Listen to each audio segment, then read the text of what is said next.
ನಾವಿದ್ದೀವಿ Toyota urban cruiser ಈ ಒಂದು ಎಬೆಲ್ಲಾದಲ್ಲಿ. ಮೊದಲನೇದಾಗಿ ಈ ಒಂದು ಗಾಡಿಯ ಡ್ರೈವಿಂಗ್ ಇಂಪ್ರೆಷನ್ನ ನಿಮಗೆ ಹೇಳೋದಕ್ಕಿಂತ ಮುಂಚೆ ಇದರ ಬ್ಯಾಟ್ರಿ ಆಪ್ಷನ್ಸು, ರೇಂಜು, ಪವರ್ ಬಗ್ಗೆ ಹೇಳ್ಬಿಡ್ತೀನಿ. ಈ ಒಂದು ಕಾರ್ ನಮಗೆ 2 ಬ್ಯಾಟ್ರಿ ಆಪ್ಷನಲ್ಲಿ ಬರುತ್ತೆ, 3 ವೇರಿಯಂಟಲ್ಲಿ ಬರುತ್ತೆ, E1, E2 ಆ್ಯಂಡ್ E3 ಅಂತ. ಸೊ ಬ್ಯಾಟ್ರಿ ಆಪ್ಷನ್ಸ್ ಬಗ್ಗೆ ಮಾತಾಡ್ಬೇಕಾದ್ರೆ 49 kWh ಬ್ಯಾಟ್ರಿ, ಅದೇ ರೀತಿ 61 kWh ಬ್ಯಾಟ್ರಿ ನಮಗೆ ಈ ಒಂದು ಕಾರಲ್ಲಿ ಸಿಗುತ್ತೆ. ರೇಂಜ್ ಬಗ್ಗೆ ಮಾತಾಡ್ಬೇಕಾದ್ರೆ 49 kWh ಬ್ಯಾಟ್ರಿ ಏನಿದೆ ನಮಗೆ ಆಲ್ಮೋಸ್ಟ್ ಏನಿಲ್ಲ ಅಂದ್ರೂ ಒಂದು 440 ಕಿಲೋಮೀಟರ್ನ IDC ರೇಂಜ್ ಕೊಡುತ್ತೆ. IDC ಅದು ಕ್ಲೈಮ್ ಆಗಿರೋದು. ಸೊ ಬಟ್ ರಿಯಲ್ ವರ್ಲ್ಡಲ್ಲಿ ಅಷ್ಟು ಸಿಗಲ್ಲ, ಒಂದು 350 ಎಲ್ಲ ನಮಗೆ ಆರಾಮ್ಸೆ ಸಿಗುತ್ತೆ, 350 400 ಆರಾಮ್ಸೆ ಸಿಗುತ್ತೆ. ಇದರ ಟಾಪ್ ವೇರಿಯಂಟ್ ಅಥವಾ ಎರಡನೇ ಬ್ಯಾಟ್ರಿ ಆಪ್ಷನ್ ಏನಿದೆ 61 kWh ಬ್ಯಾಟ್ರಿ ಆಪ್ಷನ್ ಏನಿದೆ ಅದರಲ್ಲಿ ನಮಗೆ ಆಲ್ಮೋಸ್ಟ್ 543 ಕಿಲೋಮೀಟರ್ನ ರೇಂಜ್ ಕೊಡುತ್ತೆ ಈ ಒಂದು ಕಾರು. 543 ಕಿಲೋಮೀಟರ್ಸ್ ಅಂದರೆ ಆ್ಯಕ್ಚುಲಿ ತುಂಬ ಒಳ್ಳೆ ರೇಂಜ್. ಯಾಕೆಂದರೆ ನಿಮಗೆಲ್ಲ ಗೊತ್ತೇ ಇದೆ, ಎಲೆಕ್ಟ್ರಿಕಲ್ಲಿ ಅವಾಗೆಲ್ಲ ಸ್ವಲ್ಪ ಕಮ್ಮಿ ರೇಂಜ್ ಬರ್ತಾ ಇತ್ತು, ಬಟ್ ಇವಾಗ ನಮಗೆ ಮಹೇಂದ್ರ ಆಗಿರ್ಬೋದು ಅಥವಾ ಬೇರೆ ಕಂಪ್ನಿಗಳಾಗಿರ್ಬೋದು 500 ಎಬೋನೇ ಕೊಡ್ತಾ ಇದೆ. ಇದರ ಒಂದು ಅಡ್ವಾಂಟೇಜ್ ಏನಂದರೆ ಈ ಒಂದು ಕಾರಿಂದು ಈ ಒಂದು ಬ್ಯಾಟ್ರಿ ಪ್ಯಾಕ್ 61 kW ಆಗಿದ್ರೂ ನಮಗೆ ಅಷ್ಟು ರೇಂಜ್ ಕೊಡೋದಕ್ಕೆ ಕಾರಣ ಏನು ಅಂದರೆ ಇದರ ಒಂದು ವೆಯ್ಟು ಅಥವಾ ಇದರ ಒಂದು ಸೈಜು. ಇದು ಆ್ಯಕ್ಚುಲಿ ಒಂದು ಕಾಂಪ್ಯಾಕ್ಟ್ ಆ ಒಂದು ಸೆಗ್ಮೆಂಟಲ್ಲಿ ಇರುವಂತಹ ಒಂದು SUV ಅಂತ ಹೇಳ್ಬೋದು, ಎಲೆಕ್ಟ್ರಿಕ್ SUV. ನಮಗೆ ತುಂಬ ದೊಡ್ಡದೇನಲ್ಲ, ಹಾಗಾಗಿ ವೆಯ್ಟ್ ಜಾಸ್ತಿ ಇರಲ್ಲ, ಸೊ ಪವರ್ ಕನ್ಸಂಪ್ಷನ್ ಸ್ವಲ್ಪ ಕಮ್ಮಿ ಇರುತ್ತೆ. ಅದು ಇದ್ರ ಮೇನ್ ಆಗಿರೋಂಥ ವಿಷಯ. ಹಾಗಾಗಿ ನಮಗೆ ಆ ಒಂದು ರೇಂಜ್ ಕೊಡುತ್ತೆ. ಸೊ ನೀವೇನಾದರೂ ಬ್ಯಾಂಗ್ಳೂರಿಂದ ಮಂಗಳೂರು ಹೋಗ್ಬೇಕಂದ್ರೆ ಒಂದು ಸಿಂಗಲ್ ಚಾರ್ಜಲ್ಲಿ ಹೋಗ್ಬೋದು. ಮಂಗಳೂರು ಹೋಗೋಕ್ಕಾಗಲ್ಲ, ಮಂಗಳೂರು ರೀಚ್ ಆಗೋಕ್ಕಾಗಲ್ಲ. ಎಕ್ಸಾಂಪಲ್ ನನ್ನ ಮನೆಗೆ ಹೇಳೋದಾದ್ರೆ, ನನ್ನ ಮನೆ ಆಲ್ಮೋಸ್ಟ್ ಒಂದು 300-320 ಕಿಲೋಮೀಟರ್ ಆಗುತ್ತೆ. ಸೊ ನಾನು ಒಂದ್ಸಲ ಚಾರ್ಜ್ ಮಾಡಿದ್ರೆ ನನಗೆ ಬೇಸ್ ವೇರಿಯಂಟಲ್ಲೇ ಬೇಕಾದರೆ ಹೋಗ್ಬೋದು. ಟಾಪ್ ವೇರಿಯಂಟ್ ಅಂದರೆ ಆರಾಮ್ಸೆ ನಾವು ಬ್ಯಾಂಗ್ಳೂರು ಟು ಮ್ಯಾಂಗ್ಳೂರು ಹೋಗ್ಬೋದು, ಯಾವುದೇ ತೊಂದರೆ ಇರಲ್ಲ ಒಂದು ಸಿಂಗಲ್ ಚಾರ್ಜಲ್ಲಿ. ಚಾರ್ಜಿಂಗ್ ಆಪ್ಷನ್ಸ್ ಬಗ್ಗೆ ಮಾತಾಡ್ಬೇಕಾದ್ರೆ ಇದು ಆ್ಯಕ್ಚುಲಿ ಇವ್ರ ಕಂಪ್ನಿ ಕಡೆಯಿಂದ ಒಂದು ಚಾರ್ಜಿಂಗ್ ಇದೆ.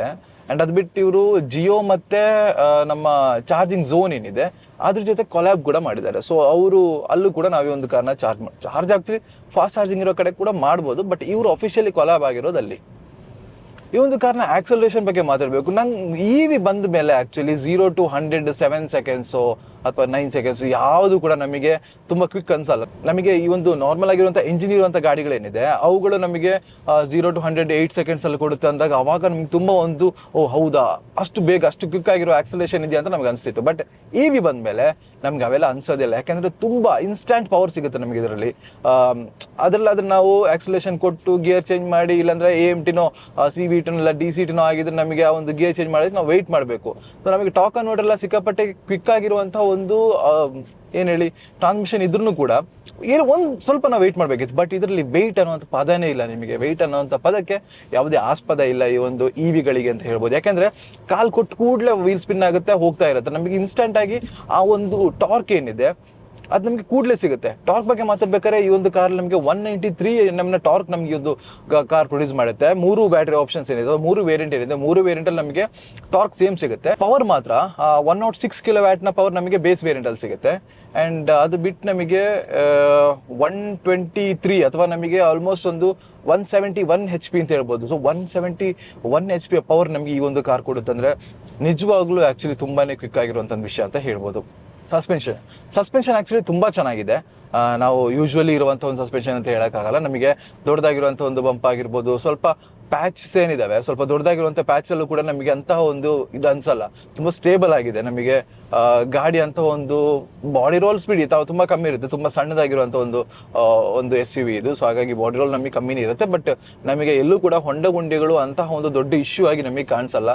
ಸೊ ಇನ್ ಕೇಸ್ ನೀವೇನಾದರೂ ಪ್ಯಾಚಿ ಆಗಿರುವಂಥ ಒಂದು ರೋಡಲ್ಲಿ ಓಡಿಸಿದ್ರೂ ಕೂಡ ನಿಮಗೆ ಒಂದು ನೀಟ್ ಆಗಿರುವಂತಹ ಒಂದು ಫರ್ಮ್ ಆಗಿರುವಂಥ ಒಂದು ಫೀಲ್ ನಮಗೆ ಈ ಒಂದು ಸಸ್ಪೆನ್ಷನ್ ಕೊಡುತ್ತೆ. ಸೊ ಸಸ್ಪೆನ್ಷನ್ ನಂಗೆ ತುಂಬಾ ಇಷ್ಟ ಆಯಿತು. ಅದು ಅಲ್ಲದೆ ನಮಗೆ 18 ಇಂಚಿನ ವೀಲ್ ಬೇರೆ ಇದರಲ್ಲಿ ಸಿಗ್ತಾ ಇದೆ. ಸೊ ಅಷ್ಟು ದೊಡ್ಡ ಪ್ರೊಫೈಲ್ ಇರುವಂಥ ಒಂದು ವೀಲ್ ಆಗಿರೋದ್ರಿಂದ ನಮಗೆ ಸ್ಟೇಬಿಲಿಟಿ ಅಥವಾ ನಮಗೆ ಸ್ಟೇಬಲ್ ಆಗಿ ಈ ಒಂದು ಕಾರ್ನ ಡ್ರೈವ್ ಮಾಡ್ಕೊಂಡು ಹೋಗ್ಬೋದು ಅನ್ನೋದು ನನ್ನ ಮತ್ತೊಂದು ಇದರಲ್ಲಿ ನನ್ನ ನಿಗಮನ.